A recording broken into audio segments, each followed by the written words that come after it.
Good morning and welcome to our daily devotional from Pilgrim Congregational Church. I'm Patrick Horn. Very glad to have you with us on this Tuesday morning, April the 7th, 2026.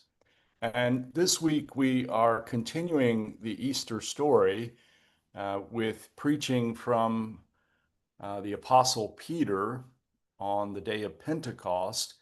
He is in the same house where the Spirit is said to have alighted on the people gathered there like a flame over each head there.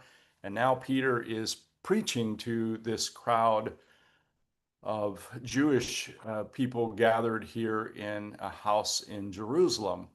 And we're going to take a look at the first couple of verses. Verse 14 introduces the speaker as Peter.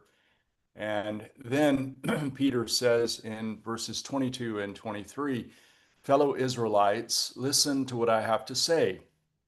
Jesus of Nazareth, a man attested to you by God with deeds of power, wonders, and signs that God did through him among you, as you yourselves know. This man, handed over to you according to the definite plan and foreknowledge of God, you crucified and killed by the hands of those outside the law.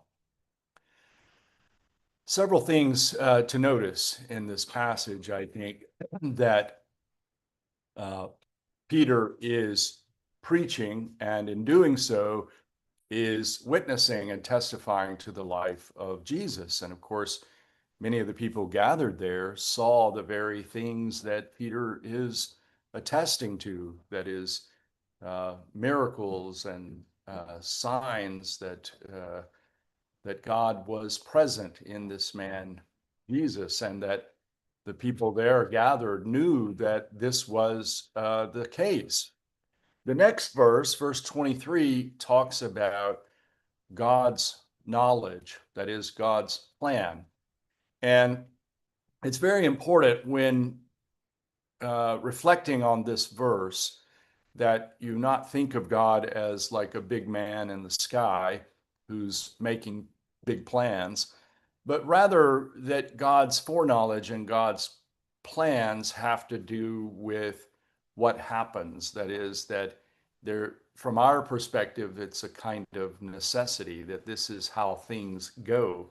So God is not like an ordinary human being who's trying to decide which plans to follow and what to do, but rather that the way things go are the will of God, not in the sense that uh, that God was okay with people putting Jesus to death or crucifying him, but rather that these things don't happen without God's knowledge, without God participating in them, as we see even in the resurrection, in the story of Jesus' resurrection.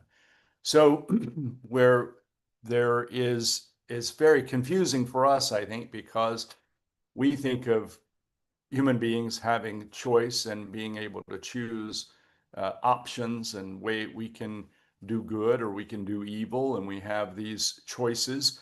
It's very important not to think of God in this way, that God's knowledge of things that happen, it transcends time. So this is not a matter of God choosing what to do as in an ordinary plan, but rather a divine plan that has to do with transcendent themes of eternity and love and goodness and justice. And so all of this happens according to God's plan, in the sense that divine love cannot be defeated. It is omnipotent. So regardless of what happens, it's the omnipotence of love is going to be victorious because it is the most powerful force. That is, God is love. And so there is so this is not a case of God having to choose this, that, or the other, but rather of divine omnipotence of love. Let's close with this word of prayer from W.E. Orchard.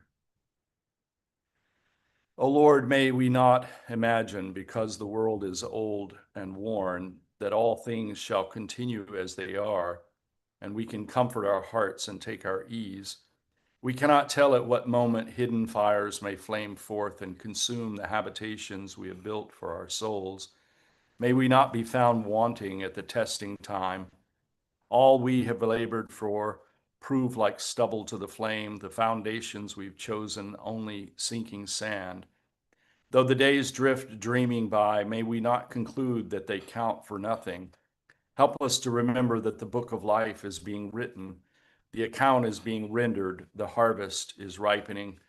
The sickle is thrust in, the axe is at the root of the tree, the judge is at the gate. May we be counted worthy to stand before the Son of Man and to abide his coming, who is like a refiner's fire. We see the long content of the peoples breaking down. We hear voices and challenge all that humans have counted final, fixed, and sure. The foundations of things are shaken. People's hearts are failing them for fear. Enable us to lift up our heads because our redemption draws nigh, to trim our lamps and at the midnight cry, go forth to meet the bridegroom. Amen. Thank you for joining me this morning from Pilgrim Congregational Church. I'm Patrick Horn, and I hope that you have a very good day. Goodbye.